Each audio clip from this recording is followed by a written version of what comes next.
আজকে লিভিং রুমের সবকিছু ডিটেইলস আলোচনা করব, সো সাথেই থাকুন। Hello everyone, Assalamu alaikum. Welcome back to my channel.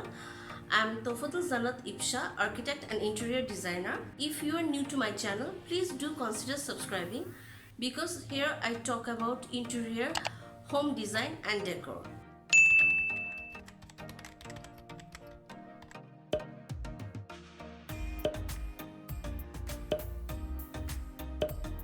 আমার অনেক ভিডিওতেই হয়তো ব্যাকগ্রাউন্ড হিসাবে আপনারা আমার লিভিং রুমটা কিছুটা দেখতে পেয়েছেন।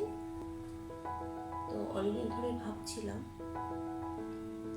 যে লিভিং রুমের সব কিছু ডিটেইলে আপনাদেরকে দেখাবো এবং আপনাদের সাথে ডিসকাস করব কি কি বিষয় মাথায় রেখে আমি লিভিং রুমটাকে সাজিয়েছি। তো চলুন শুরু করা যাক। দরজা দিয়ে এন্ট্রি করে এরকম একটা ফয়ার স্পেস আছে। এই করিডোরের বাম পাশেই হচ্ছে আমাদের লিভিং রুমটা। এই করিডোরে আমি একটা শেলফ রেখেছি আর ওইটা হচ্ছে শু র্যাক। তো এই পার্টটা আজকে ডিটেইলে যাবো না, যেহেতু লিভিং রুম নিয়ে কথা হবে। এন্ট্রি ওয়েটা নিয়ে আমি আরেকদিন কথা বলবো। তো করিডোর থেকে হাতের বাঁয়ে হচ্ছে লিভিং রুমটা। লিভিং রুমটা হচ্ছে দুই পাশে দেয়াল আছে আর বাকি দুই পাশ হচ্ছে ওপেন। একটা পাশ করিডোরের দিকে ওপেন আর একটা পাশ ডাইনিং স্পেসের দিকে ওপেন। এই দুই পাশের ওয়ালের দুই সাইডে আমি সিটিং অ্যারেঞ্জমেন্ট রেখেছি আর ওপেন দুই দিক হচ্ছে চলাচলের জন্য খোলাই রাখা আছে। যে কোনো স্পেস বা রুম ডিজাইনের ক্ষেত্রে প্রথমে আমরা যে বিষয়টা চিন্তা করি তা হলো থিম বা কনসেপ্ট। এখন থিম হতে পারে কোনো একটা কালার স্কিম বা কোনো একটা বিশেষ ইন্টেরিয়ার স্টাইল ফলো করা। তো আমি আমার লিভিং রুমের জন্য বেছে নিয়েছিলাম মোনোক্রোমেটিক একটা কালার স্কিম। মোনোক্রোমেটিক কালার স্কিম হচ্ছে যে কোনো একটা রঙের বিভিন্ন শেডকে ব্যবহার করে একটা কালার প্যালেট তৈরি করা। যেমন আমার লিভিং রুমের জন্য আমি এই কালার প্যালেটটাকে ফলো করেছি। এই কালার প্যালেটে মূলত ব্রাউনের বিভিন্ন শেড, যেমন light brown, deep brown, coffee, golden beige, black এবং অফ হোয়াইট কালারকে আমি বেছে নিয়েছি। যেহেতু আমার লিভিং রুমটা বেশ ছোট, তাই ডিজাইন করার সময় আমার কয়েকটা জিনিস বিশেষভাবে খেয়াল রাখতে হয়েছে। যেমন মোনোক্রোমেটিক এই কালার স্কিমটাও আসলে লিভিং রুমটা ছোট দেখেই সিলেক্ট করা, কারণ একটা ছোট জায়গায় অনেক ধরনের রং বা খুব হাই কন্ট্রাস্ট কালার ইউজ করলে স্পেসটাকে আরও ছোট লাগে। তো মোনোক্রোমেটিক কালার ইউজ করাতে স্পেসটা কিছুটা বড় দেখাবে। দেয়ালের রঙের ক্ষেত্রেও আমি একইভাবে স্পেসের সাইজের কথাটা মাথায় রেখেছি। এখানে আমি খুব ডার্ক কালার ইউজ না করে অফ হোয়াইট কালার ব্যবহার করেছি। আর আমাদের বাংলাদেশি ঘরে কিন্তু অফ হোয়াইট কালারটা সবচেয়ে কমন একটা কালার। সাধারণত অফ হোয়াইট কালারই বেশিরভাগ বাসা পেইন্ট করা হয়ে থাকে।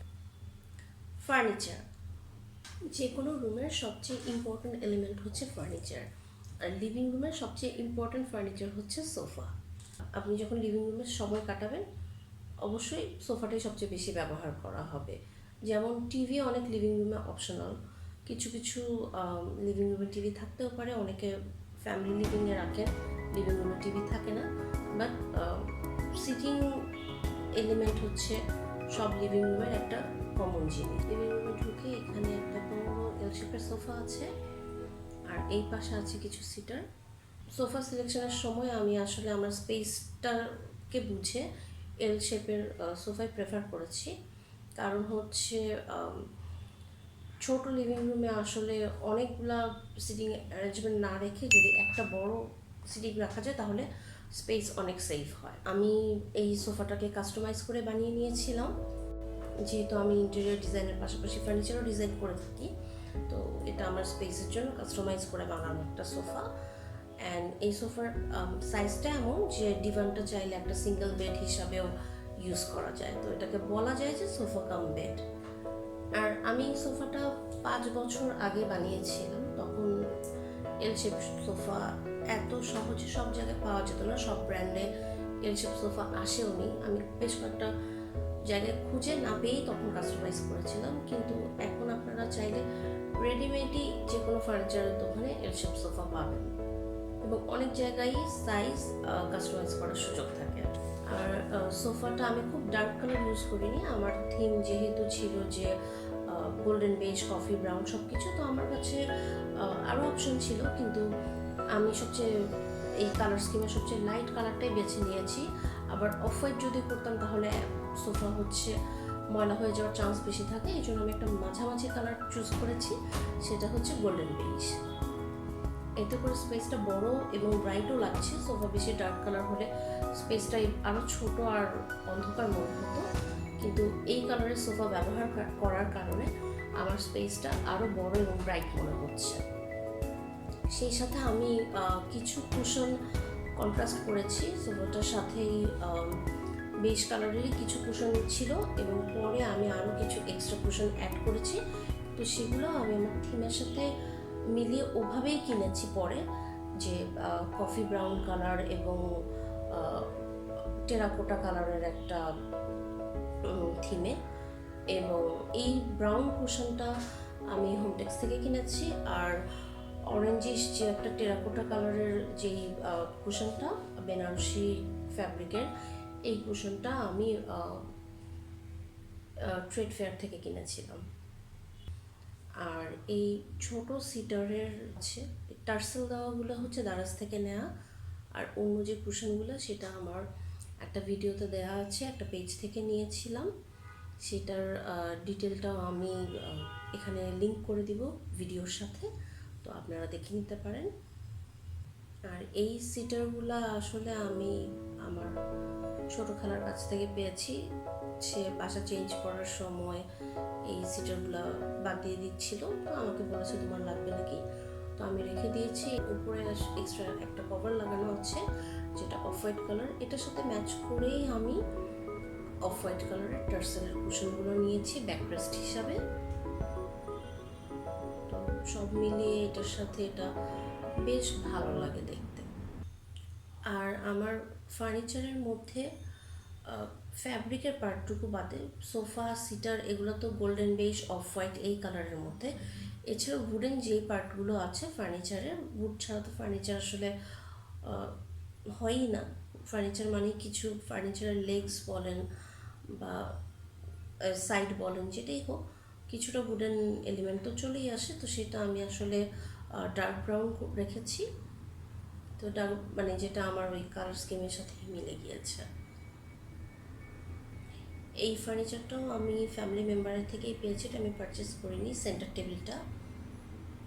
টেবিলের লেগসটাও হচ্ছে খুবই ন্যাচারাল একটা, এটা চা গাছের গুঁড়ি থেকে তৈরি করা, তো খুব ন্যাচারাল একটা ব্যাপার আছে এটার মধ্যে, তো যেই কারণে আমার এটা খুব ভালো লাগে, খুবই ইউনিক একটা জিনিস। এবং একটা টাইমে কিন্তু এই ডিজাইনটা খুব পপুলার হয়েছিল, তো এটা সোর্ট অফ এখন অ্যান্টিকই বলা যায়, অ্যান্টিক না হলেও আমাদের ট্র্যাডিশনাল ডিজাইনের সাথে খুব ভালো লাগে।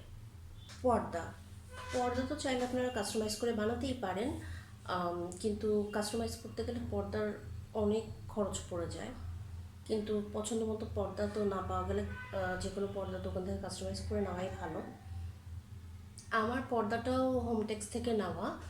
আমি হচ্ছে আমার শুরুতেই প্ল্যান ছিল যে আমি খুব ভারী রঙের বা ভারী ফ্যাব্রিকের পর্দা নিব না, আমি হালকা কালারের একটা পর্দা সিলেক্ট করব, আবার হালকা রঙটা এমন হবে যে একটু মাঝামাঝি টোন হবে।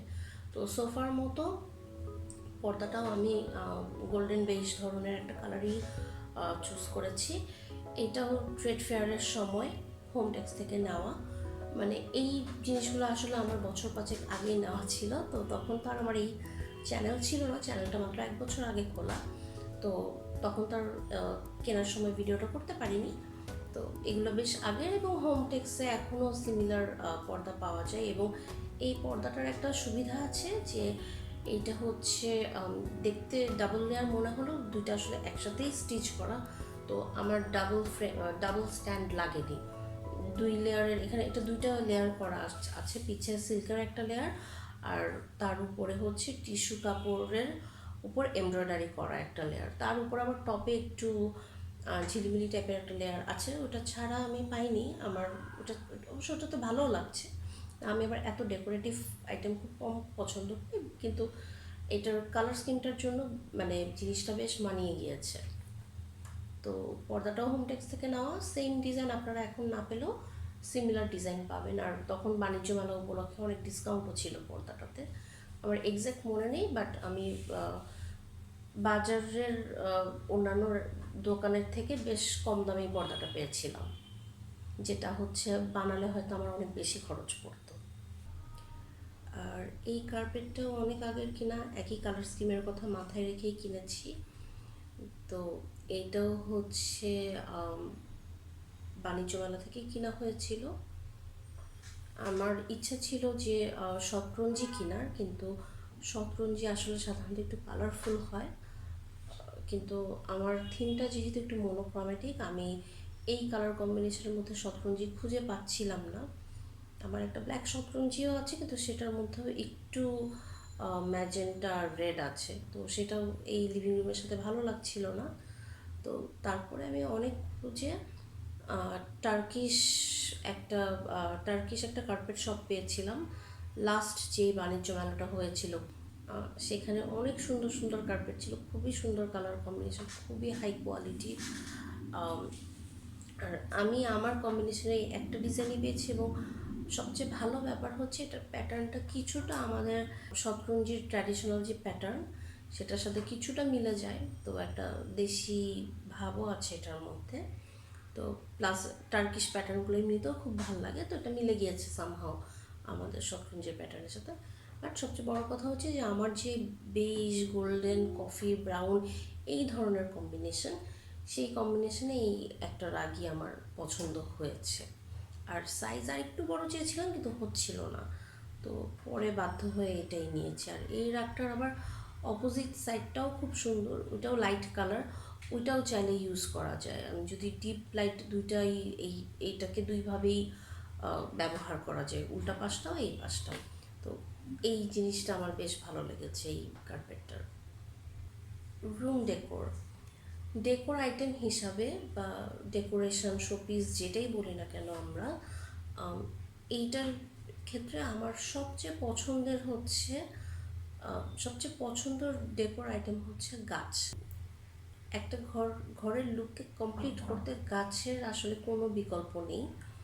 তো আমি ডেকোরেশন হিসেবে মানে রুমের কর্নারে গাছই ইউজ করেছি। আর নিউট্রাল কালার বলতে বা ব্রাউন কালার প্যালেটের সাথে একটা এক্সট্রা কালার এলিমেন্ট যদি আমি বলি, তো সেটা হচ্ছে গ্রিনটাই আমার এক্সট্রা অ্যাড হয়েছে, যদি এটাকে আমি একটা পপ অফ কালার হিসাবে ট্রিট করতে চাই।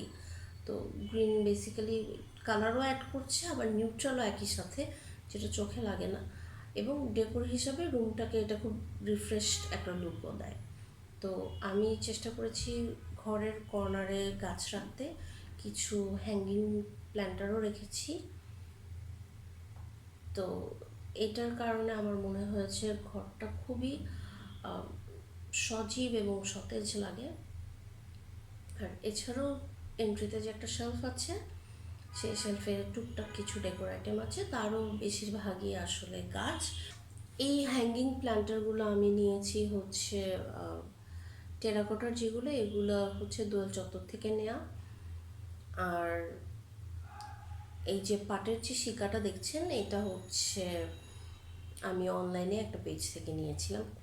আরেকটা ডেকোর আইটেম হিসেবে আমার পছন্দ হচ্ছে ফ্লাওয়ার, কিন্তু ফুল বা ফ্লাওয়ার হচ্ছে সবসময় ফ্রেশ রাখা সম্ভব না, আমি চেষ্টা করি, কিন্তু ফ্রেশ ফুল পাওয়ার সুযোগ হলে অবশ্যই ফ্রেশ ফুল রাখাটা আমি প্রেফার করি। আর না হলে এই আর্টিফিশিয়াল ফ্লাওয়ারগুলো হচ্ছে almost as good as real. আর এই বড় ফ্লাওয়ার ভাসটা আড়ঙের, আমি একটা গিফট পেয়েছিলাম। তো আড়ঙের ভাসের সাথে এই ফুলগুলো, মানে ভাসটাও আমার রুমের কালার কম্বিনেশনের সাথে একদমই মিলে গিয়েছে, এবং ফুলগুলো আমি চেষ্টা করেছি যে নিউট্রাল কালারের মধ্যে রাখতে। আমি এটাকে লাল, নীল, হলুদ রং দিয়ে ভরাতে চাইনি, আমি আমার বেইজ, ব্রাউন, কফি এই কালারগুলোর মধ্যেই ফুলদানিটাও একই কালার স্কিমের সাথে রেখেছি। আশা করি আজকের ভিডিওটা আপনাদের ভালো লেগেছে। যদি ভালো লেগে থাকে অবশ্যই ভিডিওতে একটা লাইক দিবেন। আর এরকম আরও ভিডিও দেখতে চাইলে সাবস্ক্রাইব করে সাথেই থাকবেন। আর আমাকে কমেন্টের মাধ্যমে জানাতে পারেন আপনাদের যদি কোনো প্রশ্ন থেকে থাকে বা অন্য এ ধরনের আর কী ভিডিও আপনারা দেখতে চান, তাহলে আমি চেষ্টা করব সেরকম কোনো টপিক নিয়ে আগামীতে ভিডিও করতে। সাথে থাকার জন্য ধন্যবাদ।